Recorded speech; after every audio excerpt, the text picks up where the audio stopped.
Dustin Davis. I feel like I need to introduce you with a southern accent or something. Yeah, you need to work on that a little bit. There you go. Yeah. Dustin Davis of DDI Hickory. How about that? Working on it. Dustin, thank you for joining me today. For those that are listening, Dustin is a client of mine. We've been working together for about 5, 6 months now. And you've made some amazing progress in that time. Let's start from the beginning. How did you get into the gym? Because I know a lot about your background, but the listeners do not. They don't know who Dustin Davis is. So let's start from the beginning. How did you get into the gym?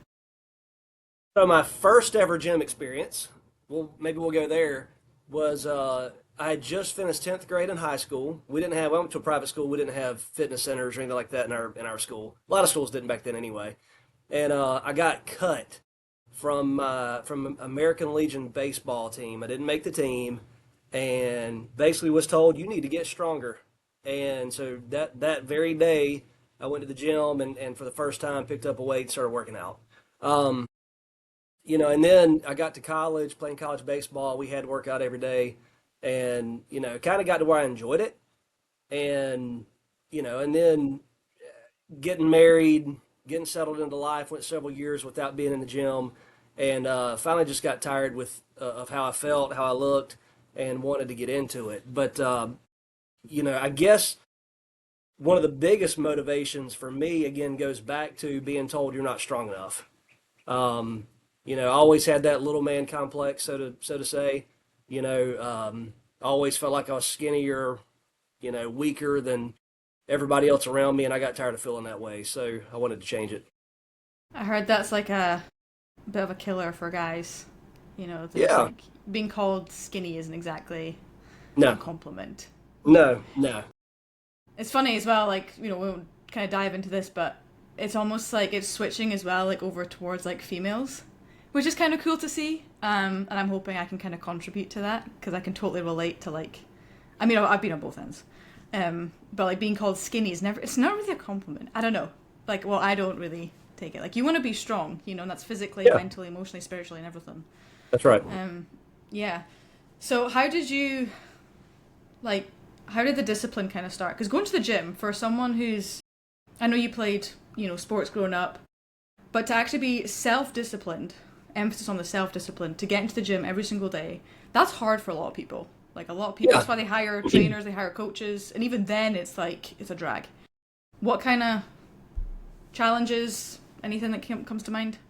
Um, I would say the biggest switch that flipped for me fairly early on was not getting too caught up in immediate results, if that makes sense.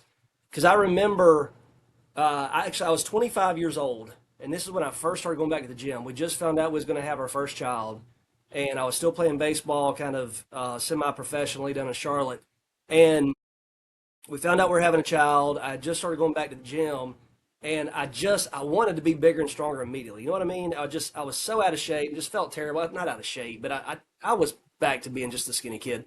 And I remember working out, and in that moment telling myself, it's not going to happen overnight. You just got to be consistent.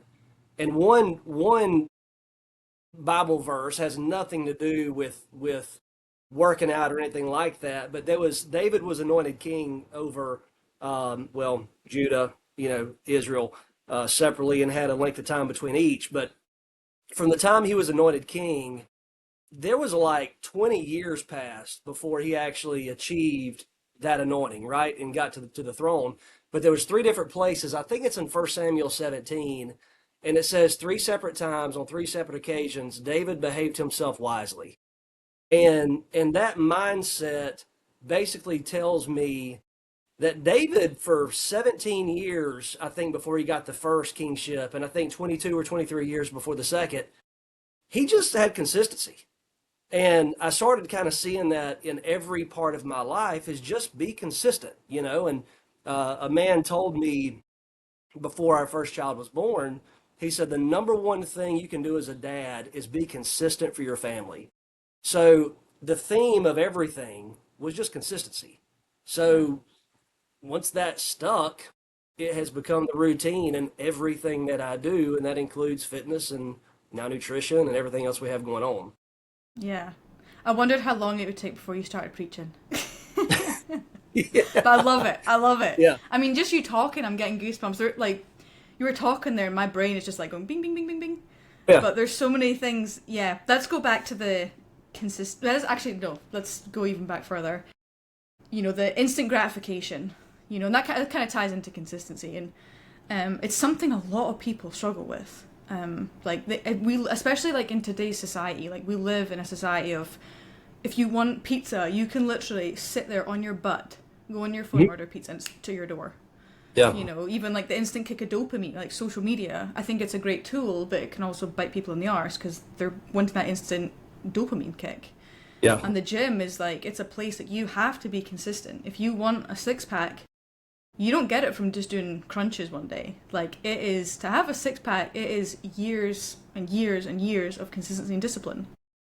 But it translates to other parts of your life, which obviously through fatherhood, which is really cool. So I'm curious, what drives you today? I know you kind of said like consistency is a big part, but you still, and like I said, I've not known you for that long. It feels like I've known you a lot longer, but like when I found out, like you wanted to get into like the gym and nutrition and all that, and then I found out, you owned your own company, and then I'm like, he's a preacher and he also sings and he flies a plane. And I'm like, what does this guy not do? Like, does he have a different schedule, like 24 hours in the day than the rest of us? So what does drive you every day? I have to ask. So, a couple of things. One is back in 2018, my dad passed away. And, until that point, and this may sound unusual for most of your listeners, I don't know, but until that point, as a son, I always had a father that I could lean on, if that makes sense. And there was always that thing in the back of your mind, it's hard to explain. If everything falls apart, I can go back to my dad. We'll find a solution, whatever. When he died, a couple of things clicked. Now, I no longer had that man to go to. I was the man, if that makes sense. It all began with me, it all ends with me, and it's all on my shoulders at that point. And another thing was the thought of when he should have been enjoying retirement with my mom, his life was gone. And I did not want to look back at my life 30 years from now and that be my story necessarily. Not that he didn't live. I'm just saying there was dreams and aspirations that I had that I would never achieve if I'm not willing to step out of my comfort zone and be uncomfortable. And, so that was a big turning point for me in my life when he passed away. And that's when things began to click of what are my dreams? What are my goals? What is my calling? What are these things that when I look back on this life, if one thing could be written across my tombstone, is basically two words. He lived. He lived. And that's my approach. That's why I got my pilot's license. That's why I fly a plane. That's why I drive a fast car. That's why I build a business. That's why we travel. That's why we do the things we do, is because we're living. If that makes sense. Yeah. And I see it. Like, it's cool. So you mentioned, I watched out that car, by the way, one day. You mentioned comfort zone. And again, it's something I see in myself. Like, it took me years to get to the point of, like, I actually enjoy pushing myself into, like, discomfort. Whether that was like, I don't know where I learned it. I don't know what kind of clicked. I'm still figuring that part out. But the comfort zone is so uncomfortable to me. I want to get out of it. Hence, I go towards that uncomfortable. Same with you. And it sucks because it is like an unfortunate thing that had to happen in your life. Losing your dad. But also like there's so much lessons in that. Now there's gonna be people sitting there that can relate to this. Think, oh, I'm in my comfort zone now, but I'm scared.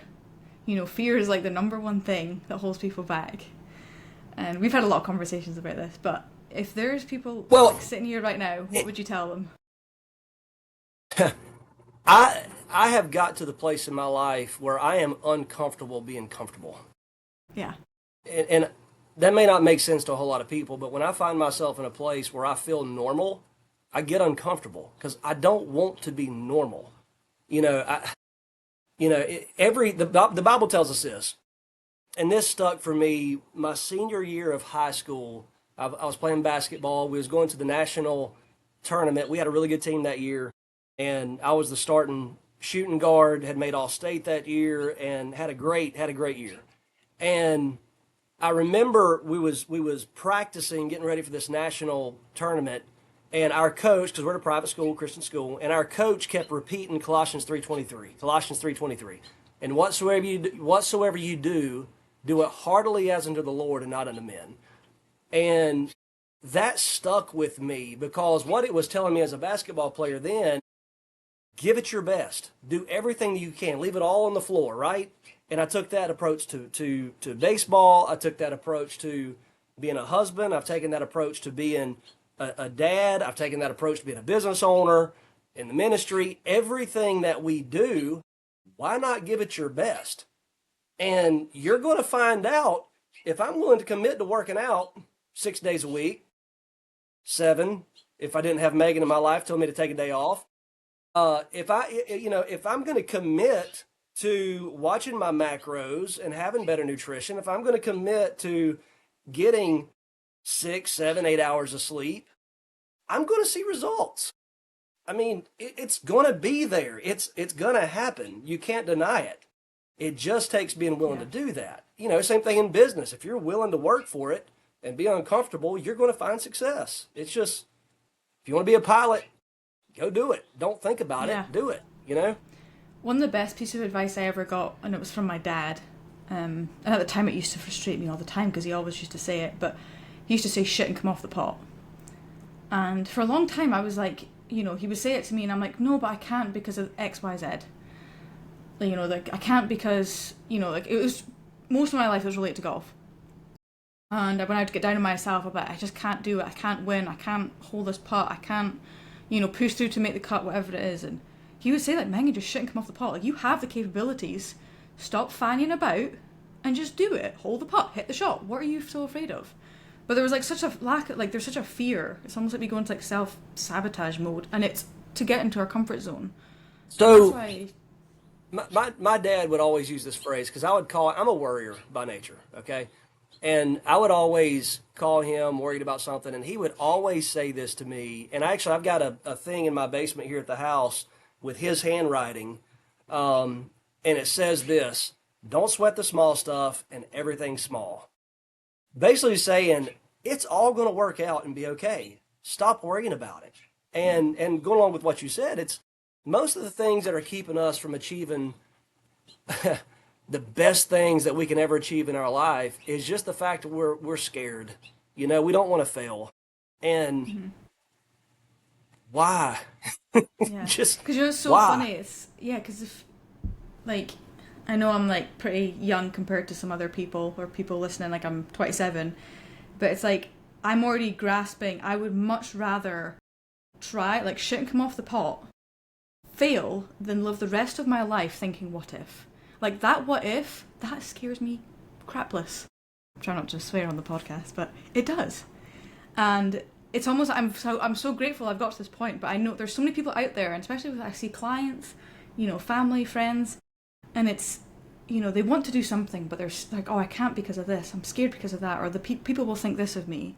Yeah. And I'm like, go do it, and one of the best pieces of advice I know you got from one of my other clients, the reason that you started DDI was he literally told you, go do it, and look what happened. And sometimes you just need, like, someone to tell you, like, stop fighting about shit and come off the pot and go do it. No, twice, 2 times that's happened. Once was that time with Joe, right? Sitting there and I was belly aching and complaining and that's what he said. Do it. Just do it. And another time was when I got my pilot's license. We're flying with a guy and I told him I'd love to do this. I don't have a background in it. I don't have, my family wasn't in aviation. I've never done this before. And he said, me neither. Do it. Yeah. So, and you know what I did? And now here we are. I mean, I'm with you. It's, for several years, I had the dream kind of going into business, and the biggest thing that was keeping me from my dream was obviously fear. the responsibilities and what if and if I fail and, all these things. But now here we are these years later, and me and my wife, and even our kids, I mean, we pinch ourselves, not even believing this is real half the time, but it goes back to you're never going to achieve anything special in life if you're not willing to try, if you're not willing to fail. But one thing I do know is this, when it comes to business, on the business side, if you are a believer and you trust the Lord and He has opened the door, and you're praying about these steps and all of these things, one verse that consistently comes to mind is, I think it's in Psalms 34 or Psalms 37. I want to say it's Psalms 34, but it says this: the steps of a good man are ordered by the Lord.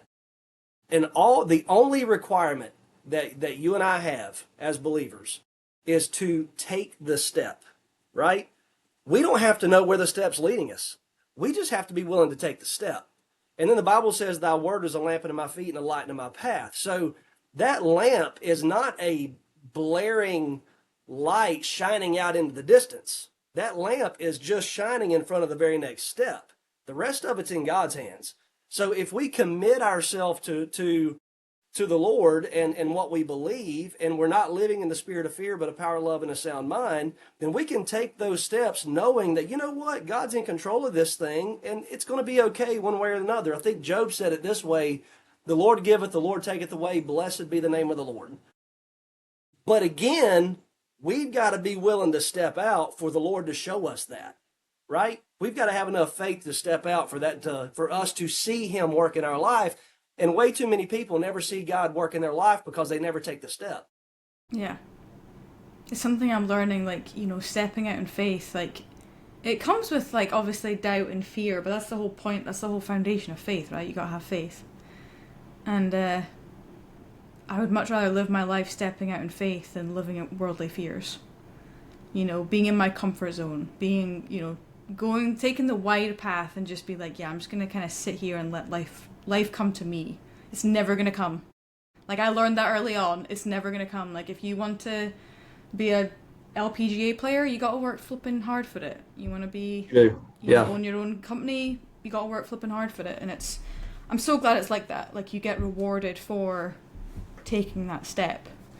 But yeah, that's something you've helped me a lot with that. I remember we had that conversation a few months ago in the gym, and it stuck with me because it's true. I'm very much and I know a lot of listeners are the same.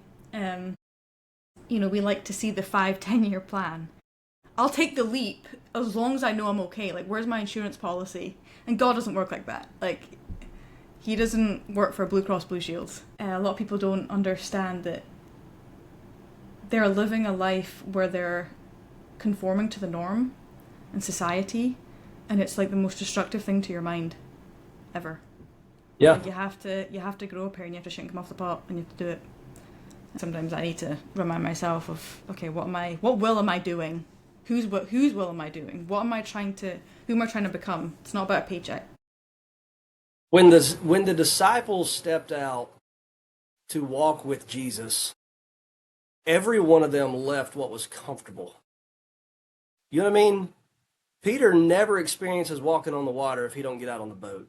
Yeah. I mean, there's so much that if you look in Scripture that, is this life is so much more than what I believe the world has trained us or conditioned us to believe that it is. And, now it's got most of us restricted to the point where we can only, our excellence can only be experienced after 5:30 and to about 9 o'clock. Everything that we have experienced in life is going to be between 5:30 and 9 o'clock for most people, right? Or on Saturday or Sunday. But that's not how God created us to be. I mean, do what you enjoy doing, do what you love, follow what God's called you to do, and if He's called you to step out and do something scary, step out and do something scary and see what He does with it. Yeah. Yeah. And it's not always business. It could be ministry. No. It could be, it's not always a physical, financial thing, but it could be anything. I mean, step out and do it. Yeah, it's interesting we're kind of on this topic because the sermon that we had at church on Sunday was about when you step out in faith, you're going to get persecuted for it. Which makes sense because you're doing something against the norm, right? You're taking the narrow path. You know, there's going to be people that are like, what are you doing? Like, you're crazy. You think you can do that? Like, you're nuts. And I've learned, like, it's almost trained my brain to be like, I am. Go watch me. Yeah, I know I'm yeah, flipping nuts. And I'm glad I'm yeah. flipping nuts. But it's interesting because it's, you know, and I don't know if it's maybe a bit of um, possibly like jealousy or if they genuinely think like you need to stick to that because that's where your safety net is, or if it is a bit of like, well, look at what he or she is doing. I wish I could do that, but I don't. So I'm going to make sure that I'm going to persecute them. Well, I think it's a combination of both. I think there's a lot of well-meaning people that give a lot of well-meaning advice that they understand, right? 98% of people don't understand what it means to step out and do something scary like that and take that kind of risk. So their advice is going to be what they would want to do, right? Safety, stay at that work, at that job that offers the benefits and all these things. Go to college, do these things, and and those are all. It's all great, but it's not for everybody. Yeah.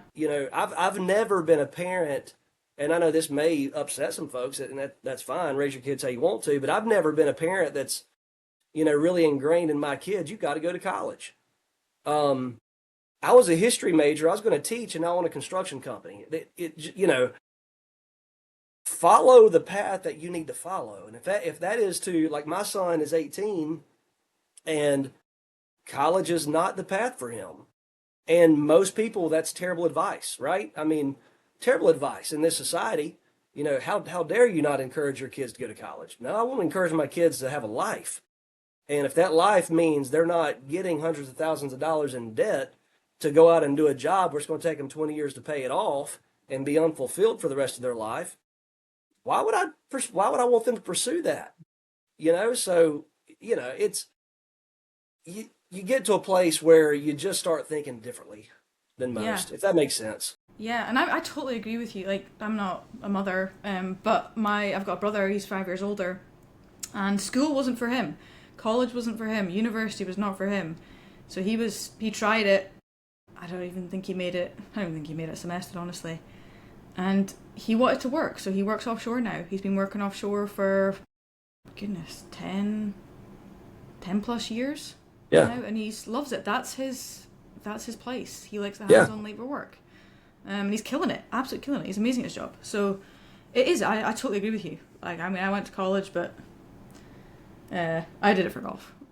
I did too, and I did it for baseball. I Yeah, mean, yeah. yeah. But I totally agree with you. It's like it's like almost putting everything in the world down just for a second and thinking, what am I doing with my life? What am I called to do? Where am I supposed to go? And then it takes time to kind of figure it out, and you'll stumble. I'm kind of doing it just now, but it's at least I feel that sense of like I'm moving, and I'm so grateful for that. Because there was a point in my life when I was like playing professional golf, it was like I remember feeling stagnant. I was like, I just feel stagnant in my life. Even though my golf game's getting better, there's something like in here that is just like it's dying inside. When you start realizing there's a greater purpose to your existence than just a 9 to 5 or just Yeah. an education or whatever, you start seeing life through a different lens, and you start looking not so much for that security or stability of the future. Now you're looking for that vehicle where you can make a difference. And that's one of the biggest things that you start finding out when you start stepping out of your comfort zone is vehicles begin to show themselves to where you can actually start making a difference in your faith, in your community, for nonprofits. And that's been one of the biggest differences for us in the last few years is, you know, we've gotten to a place in business that we have a ton of nonprofits coming into our office looking for ways that we can contribute and help, and we love to give back to those things. I would I'm not even going to tell you what we give now yearly to nonprofits. Whether it be in local communities, organizations, whether it be to the church or anything like that, it's way more than my wife and I used to make in a year. But those things never happen if you're not willing to step out and take the risk, right? Again, the vehicles just start showing themselves when you step out. Is what I'm trying to say. And There's more giving to back it. is huge. Like it's part of it. If you're blessed in whatever aspect of it, if it's a career, if it's financially, with time, whatever it is, but as long as you give back something, it's amazing. You fill up, you pour out, but just kind of. Well, again, it goes back to Job said this: "The Lord giveth, the Lord taketh away. Blessed be the name of the Lord." Everything we have, Romans, Paul said, every good gift, every perfect gift comes from the Lord. Everything we have is from the Lord anyway. Yeah. So if he has given us gifts and talents and abilities, and we're not using them, then are we really trusting God with our life? The answer is no. Mm-mm. We're living in comfort and after our own comfort and after our own flesh, where faith says, step out. The Bible says, come ye out from among them and be ye separate, saith the Lord, right? And sometimes you just got to step out of your comfort zone, and the Lord just opens up doors. He shuts some, but he opens up a lot, and you just got to have confidence. He shuts the ones that needs to be shut, and he opens 100%. The ones that need to be opened. 100%. Yeah. Before we kind of jump ship, for listeners, there's a book, Dustin, I don't know if you've read it. It's called The Blessed Life. I can't remember the author, but I got gifted it by a client. Great book. Believers or not, just read it. It will change your world. It really changed mine. I read it a while ago now, but it totally made me, it took the almost anxiety out of, I thought I was in control of my life and in control of my finances and everything. And I'm like, but thank goodness I'm not, and I don't want to be. So I read that, and it's good. It's a good read. I'll give you this, and then we'll change gears, whatever you want to do. If you remember a story in John chapter 6 about the multitudes, right? Jesus fed the 5,000. Well, they show up that day, and Jesus looks at Philip, and he says, Philip, whenceforth shall we buy bread? He's basically looking at Philip and saying, Philip, how are we going to get bread for all these people here? There's 5,000 men, right? But counting women and children, there might have been 20,000 people there. And Philip says, man, we have 200 pennyworth. We can't feed all these people. And Philip is seeing the problem. He's calculating the people. He's calculating the money. He's doing what we all do. When Jesus said in John 6, verse number 6, he already knew what he was going to do. He was just testing Philip, because if you think about it, the first 5 chapters of the book of John is dealing with belief. 25 different times he says, believe, believe, believe, believe, believe. And then all of a sudden we get to John chapter 6, and Jesus is like, Philip, do you believe? And Philip's like, I see all the problem. And Jesus, what I'm trying to get out of that is this: Jesus already had the miracle in motion before there was ever a problem, right? Because before that little lad ever came to hear Jesus speak, his mama had already put 5 loaves and 2 fishes in his basket. And he had already made that preparation, and the Lord already knew what he was going to do. But the little lad still had to show up. The people still had to come. The problem still had to be presented. And then Jesus performed miracle.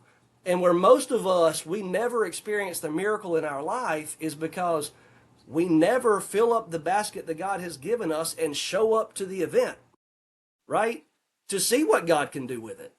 And that's the difference of what separates folks like you, me, the people that are stepping out on faith, that are seeing miracles and seeing God do something special, is because we ain't nothing special. We're just showing up. Trying to, anyway. Just show up. Anyway, sorry. Yeah. No. Love it. Absolutely love it. So let's kind of get back to the health and fitness side. So obviously your goal is to look like a Greek god by the end of this phase, and we're en route to that. So I cannot. I'm about to spit my coffee out. I can cut that bit out. But you were not. So I know you went from the skinny kid, and there was a bit in the middle. Maybe was it right? Was it right when your father passed that you were? There's a photo. I remember you showed me a photo. Was it maybe 10 years ago or so? That kid. And I don't want to say it. Like you showed me the photo, and I was like, wow. Yeah, talk me through that phase because you were. I think you were still working out, right? But the. Yeah, I was in my mid-30s at the time, and we had just built our house, so I was really committed to building the house. My dad was in the process of passing away. I really hadn't even been able to go to the gym that much during that time, and even though I did go to the gym some, my diet was terrible. Um, so I wasn't seeing any results because my diet was terrible anyway, and I was only going, half the time. So, I had fallen apart physically by that point. I mean, we just moved into our house and life was just insane. And yeah, I reached a point where I had lost every bit of muscle that I had. My belly found all of it as it melted away, and yeah, I wasn't happy with myself at all. Yeah. Well, you've definitely, like I said, since the time I've known you. I mean, you locked in like that.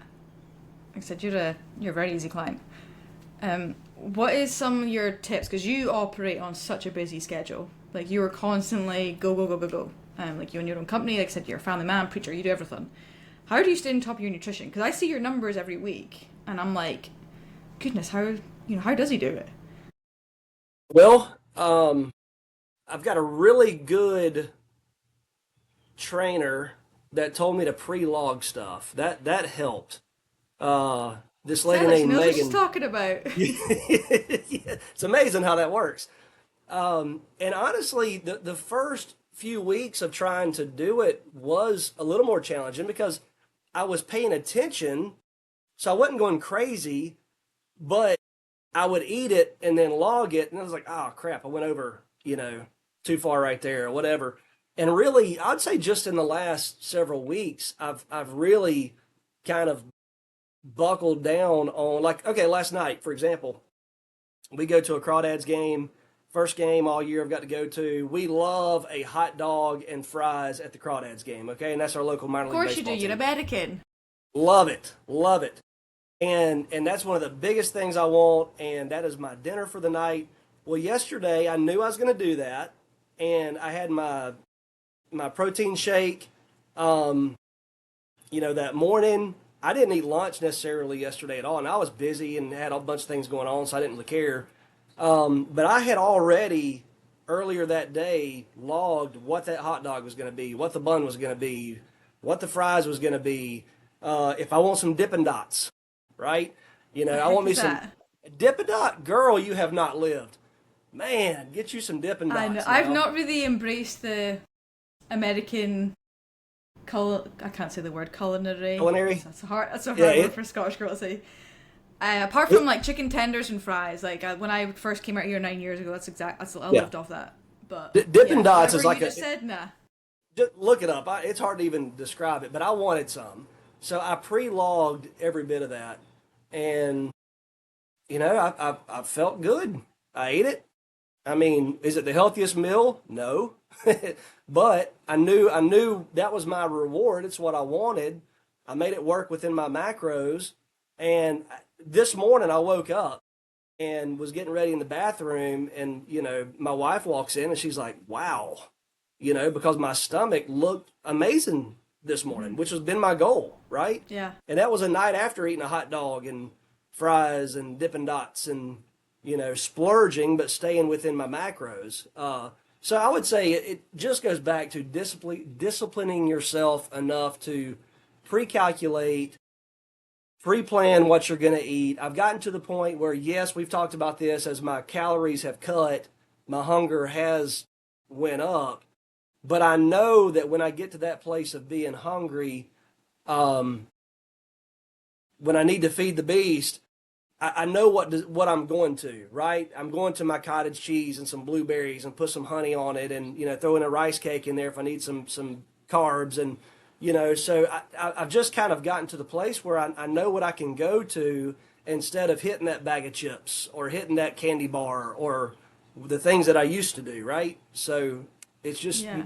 find discipline in it. It's all about being flexible. That's something I really try to teach my clients is like, we don't live a life of total like rigidity.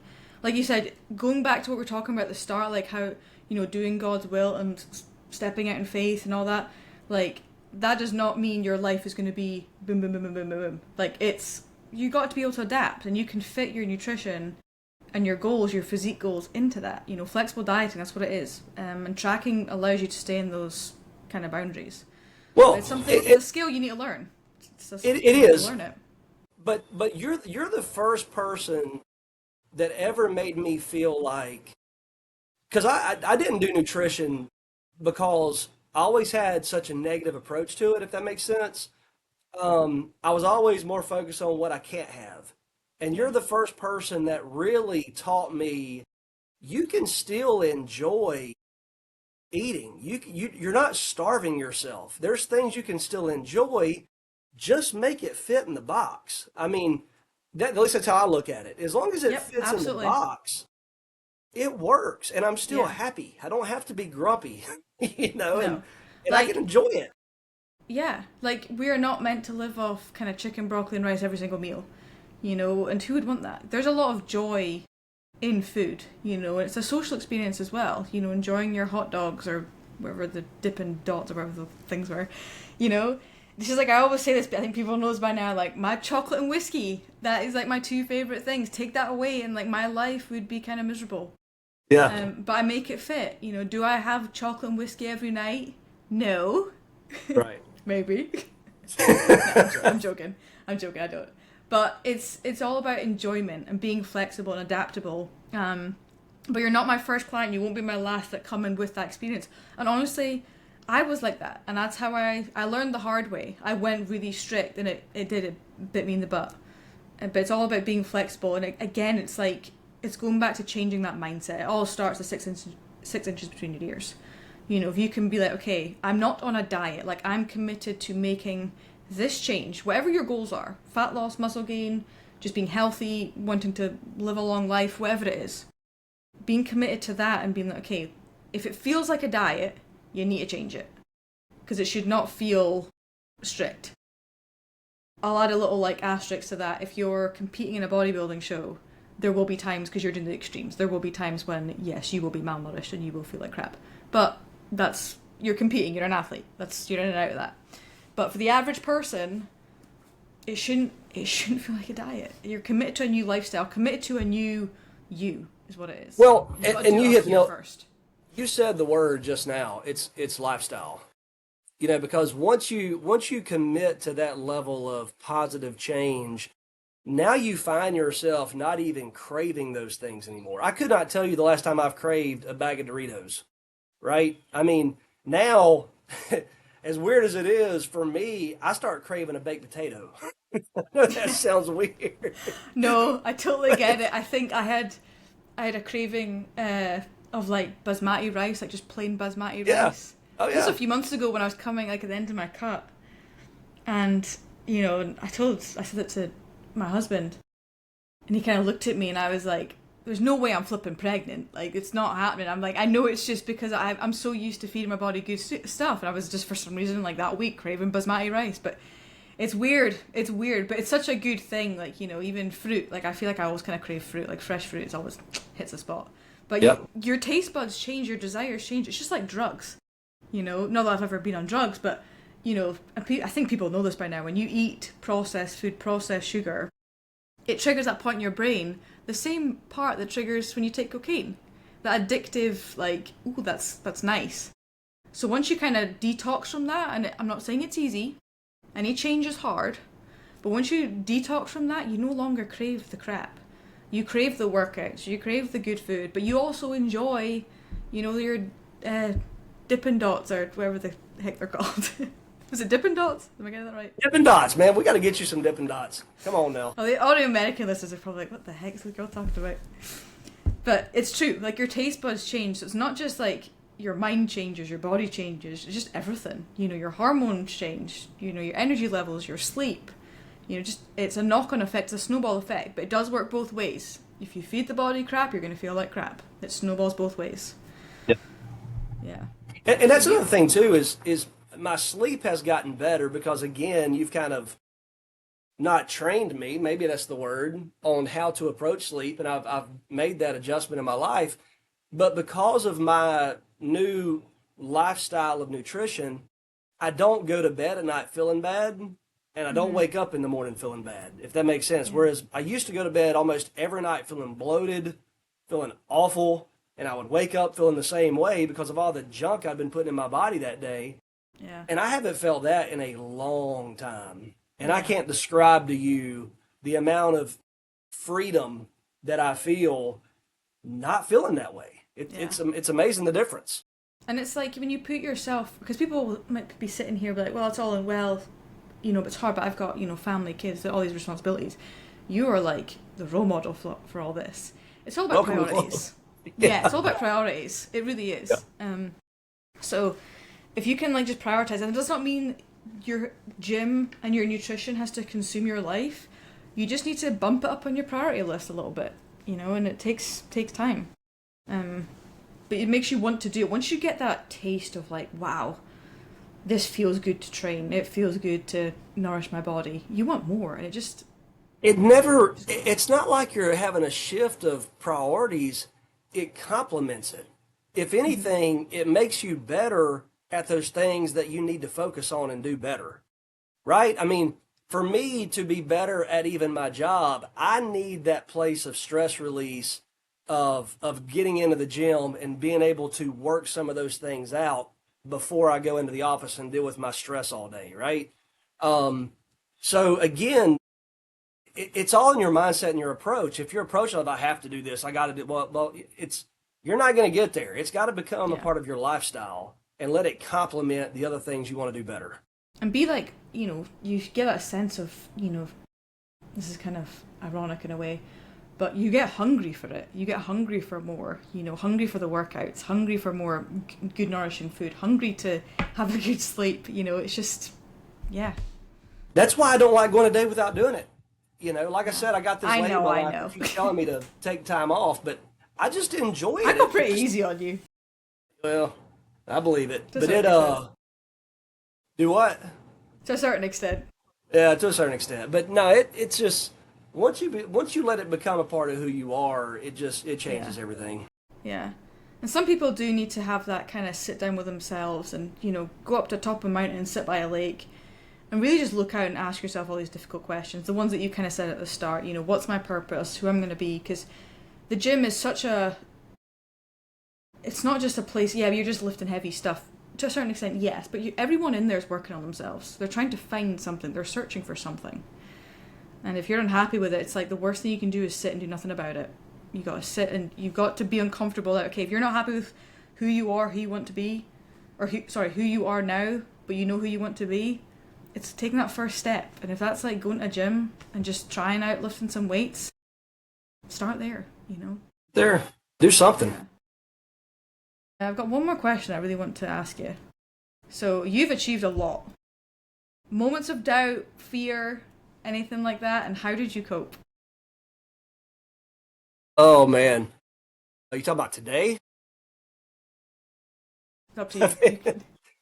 Man, Tell me something like that, maybe older Dustin did, maybe when he wasn't as full of wisdom and knowledge. And then what would Dustin do now? oh boy, that's a great question. Because anytime you step out and do anything that is worthwhile, there's going to be fear because the stakes are higher, right? Now it's no longer, when we first stepped out to start our business, it was, oh man, now I've got to take care of my wife, my kids. I don't have a job. I'm not depending on somebody else. So there was that fear about that. Well, now we've got, I don't know, pushing 30 employees and all of their families that are depending on, it feels like me to provide and do and create so that they're continuously taken care of. So that's a real pressure. So, I mean, to say that that goes away is just insane because I don't know that it ever does. Um, I asked, I know we reference Joe quite a bit. I asked him, do you still deal with that? And the answer is yes, 100%. You're always dealing with it. Um, so I'm having a hard time answering that question because, yeah, I battle with fear every day. I battle with worry every day. Um, I deal with problems every day, but at the same time, they're my problems, right? They're my worries, they're my battles. These are things that 5 years ago or 10 years ago I would have dreamed to have these problems, if that makes sense. Um, That's what you prayed so for. that's what I try to remind myself is I am living the life right now that I prayed for. Um, but it's hard. It's not easy because it's worthwhile. And it takes hard work and dedication and commitment and consistency. It's not just given to you. Success is never just going to roll up at your door and knock and say, "Hey, let me in." You got to go get it. Um, and that's the same thing when you think about the children of Israel. When they went into Canaan, they didn't just open up and say, "Hey, come on in."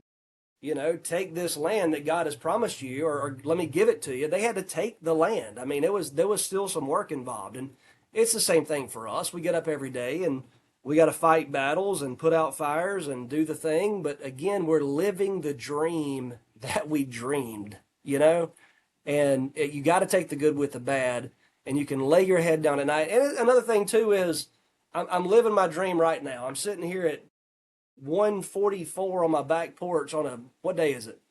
Wednesday? Wednesday. Wednesday. And this is a part of the dream. I'm not sitting in an office somewhere with somebody breathing down my neck. I'm sitting here having a conversation with you trying to help other people. I mean, Yeah. this is what we That's prayed pretty cool. for. Yeah. I love it. I love it. Okay, last question. So there's gonna be people that are like in this, listen to this now. Hopefully they're inspired. Hopefully they're like, okay, I want to do something.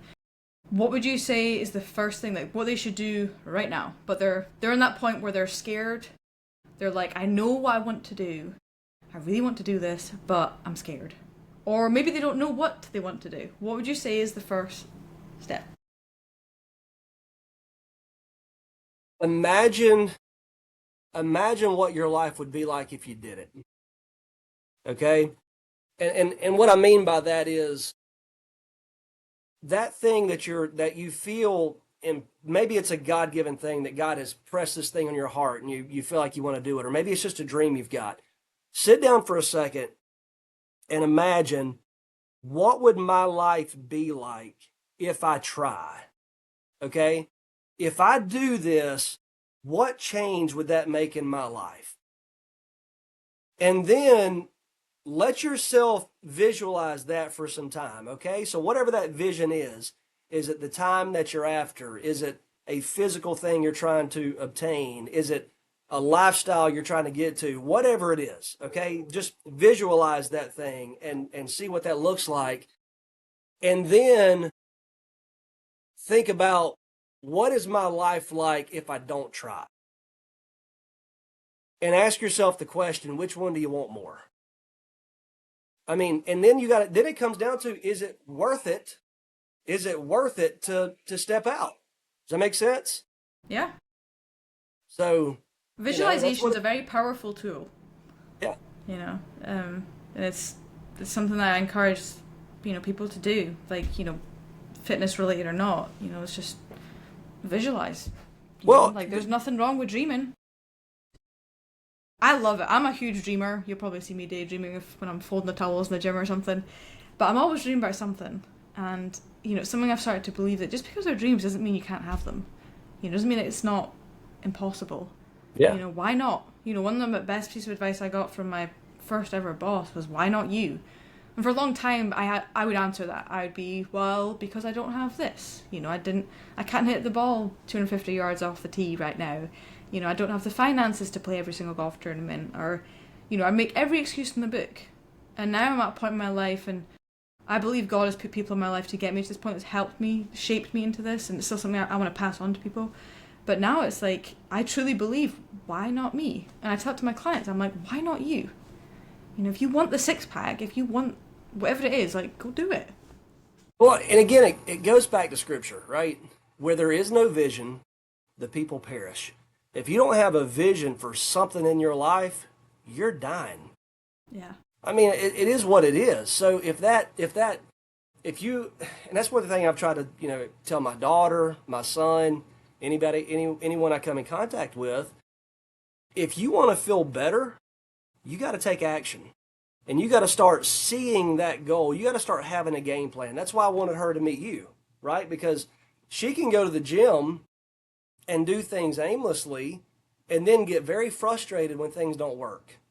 Mm-hmm. Or she can, the Bible also tells us there's safety in a multitude of counselors. She can surround herself with someone or others who are where she wants to be and let them teach her and train her how to get there. So that way, when she does hit hard times, she knows it's a part of the process and she's not doing it by herself. When she does hit that wall working out and she maybe doesn't see that weight reduction that she wants to see, somebody, she's got a Megan in her ear saying, it's okay, it's a part of the process. Just stay with the task, keep working out, keep up with the macros, keep doing this, and you're going to break through that. About 4, 5, 6 weeks ago, I think I told you I hit a wall with my stomach, right? I'm like, I'm not seeing anything. I'm getting frustrated. And one thing you said, outside of making fun of me a little bit, was, Don't tell people that. It's okay. It's how I learned. And, stay with the process, trust the process. And then after a few weeks, I started seeing that noticeable gain that I'd been looking for. But it's having a plan, it's having structure, it's having that accountability, not necessarily accountability partner, but someone that you can be accountable to check that box. And like me for you, checking in on Sunday night and letting you see my progress. That is huge for me because it gives me that, not that I need additional purpose, but it gives me that that extra level of commitment. I've got to get Megan this information Sunday night. I've got to make sure I track this, and I'm doing that diligently or as diligently as I can so that I can have that at the end of the week to track my next step. So I can start thinking 2 or 3, 4 months down the road where I want to go, right? Yeah. So, but that's life and everything we do. Yeah. For those listening, I have planted the bodybuilding seed in your head. So we'll see. Maybe Dustin will get to stage one of these days. We'll see. We'll see. Yeah. Well, Dustin, I really appreciate you coming on, and your work ethic is unmatched, and I hope people listening are inspired by it, they take action, and they can learn. That's what this podcast is about. My goal is to inspire, not by me, by my guest, and I truly believe that you'll be doing that today. So thank you for your time. That. Keep killing it. Greet God, pending. That's right. It's coming. Right. Cheers, Dustin. See ya. Thank you.